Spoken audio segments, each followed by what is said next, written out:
Many Muslims claim that God revealed scientific facts in the Qur'an long before modern science discovered them. Here are the main ones. Number 1. The Qur'an describes the fertilization process and embryonic growth before it was known about. This is false.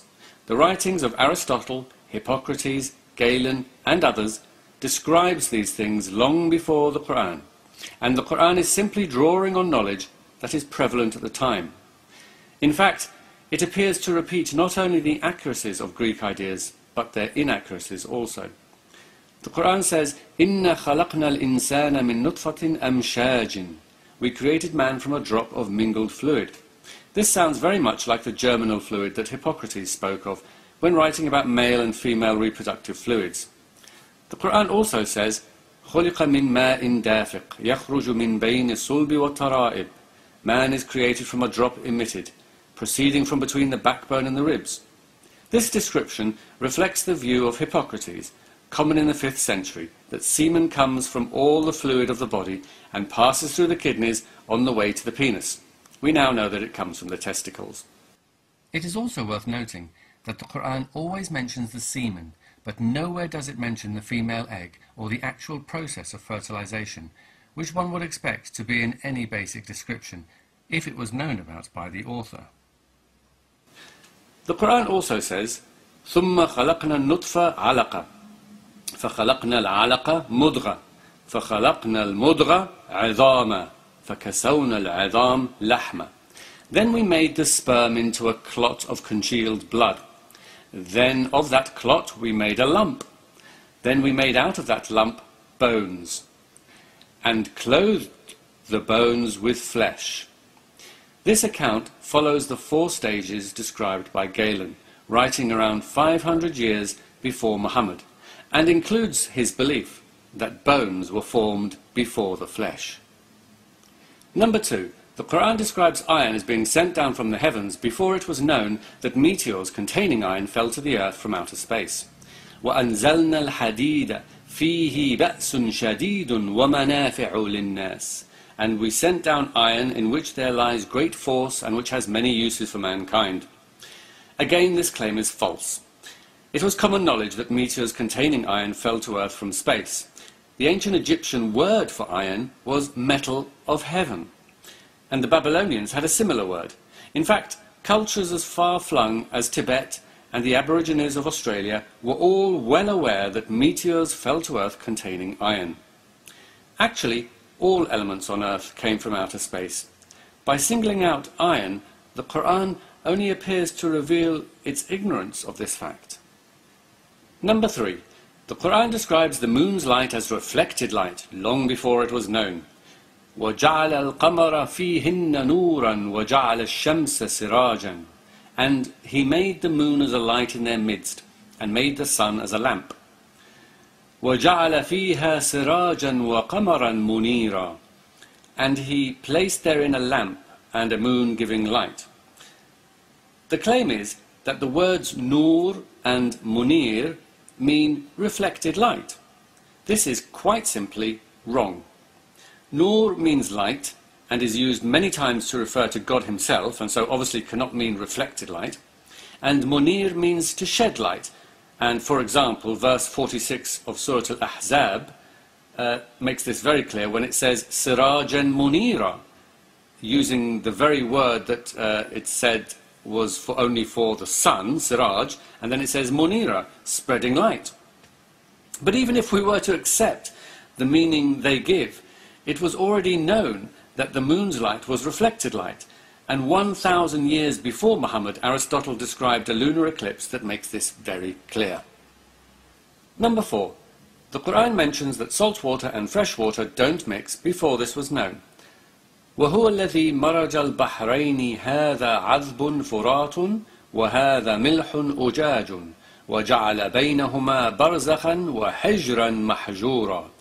It is he who has let free the 2 bodies of flowing water, one palatable and sweet, and the other salt and bitter. Yet he has made a barrier between them, a partition that it is forbidden to pass. Once again, there are other meanings that could be applied to this verse. However, if we accept the meaning given, it was already known about anyway, And 1,000 years before Muhammad, Aristotle wrote, "The drinkable sweet water then is light, and is all of it drawn up. The salt water is heavy and remains behind." Number 5. The Qur'an reveals the Big Bang before it was known about. أَوَلَمْ يَرَ الَّذِينَ كَفَرُوا أَنَّ السَّمَاوَاتِ وَالْأَرْضَ كَانَتَا رَتْقًا فَفَتَقْنَاهُمَا وَجَعَلْنَا مِنَ الْمَاءِ كُلَّ شَيْءٍ حَيٍّ أَفَلَا يُؤْمِنُونَ. Do not the unbelievers see that the heavens and the earth were one piece before we clove them asunder, and we made every living thing of water? Will they then not believe? If this is supposed to be a description of the Big Bang, then it is a terrible one. The Big Bang is not about a lump blowing up. Matter did not exist to be cloven asunder, and there was certainly no splitting of earth from heaven. The earth formed 9 billion years after the Big Bang, in some tiny outpost of a vast universe. One can hardly think of a more inaccurate description of the Big Bang than this verse. It does, however, follow very precisely creation mythologies that were believed in at the time of Muhammad. According to the Sumerians, the heavens had been separated from the earth, and the idea that the heavens and the earth were one single block that was broken into two was common in ancient Egypt. Number 6. The Qur'an reveals that everything comes from water before this was known. This uses the verse that I have just quoted, and once again, it is false. It was already known about. Aristotle records that Thales believed that the nature of things, is water, and Anaximander stated that life came from the sea. Number 7. The Qur'an revealed that planets move in orbits before this was known. وَهُوَ الَّذِي خَلَقَ اللَّيْلَ وَالنَّهَارَ وَالشَّمْسَ وَالْقَمَرَ كُلٌّ فِي فَلَكٍ يَسْبَحُونَ. It is He who created the night and the day, and the sun and the moon all swim along, each in its rounded course. This verse clearly reflects the view current in Muhammad's day that the sun, moon and planets all move around the earth.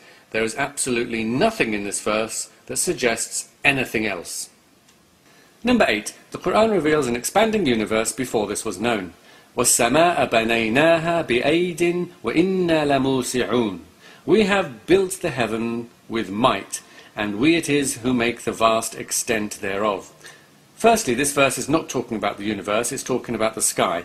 And secondly, it makes no sense to suggest it means God is expanding the universe after the verse has just said God has built the sky, past tense, since the universe was already expanding 9 billion years before the sky was formed. Number 9. The Qur'an reveals the gaseous state of the universe pre-Big Bang before this was known. ثُمَّ اسْتَوَى إِلَى السَّمَاءِ وَهِيَ دُخَانٌ. Then he turned to the heaven when it was smoke. Firstly, gas and smoke are not the same thing. Gas is a state of matter. Smoke is a collection of solids, liquids and gases that are emitted when a material combusts. Secondly, if one looks at the verses before and after this verse, one can see very clearly that it cannot have anything to do with the gaseous state of the universe. It says God created the earth, then he created the hills on the earth, and then it says he turned to the heavens when they were smoke. Number 10. The Qur'an mentioned the 7 layers of the atmosphere before this was known.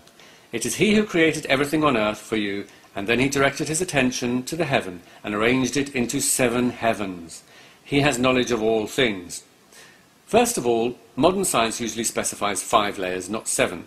But more importantly, the Qur'an is clearly not talking about the atmosphere, but about the heavens, where the moon, sun, planets and stars are, because it also says, we have adorned the lower heaven with the beauty of the stars, and also He made the moon a light in their midst, and made the sun as a lamp. One hardly needs to point out that the stars, sun and moon are nowhere near the Earth's atmosphere. The Qur'an is clearly talking about the pre-Copernican view of the universe that regarded the Earth as its centre, with the 7 heavens containing the sun, moon, planets and stars around it. These are some of the main claims of scientific miracles in the Qur'an, but there are others. In fact, Muslims are discovering new ones all the time. It's not hard to do.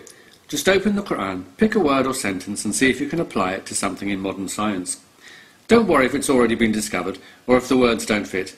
We don't have to let minor details such as facts and truth get in our way.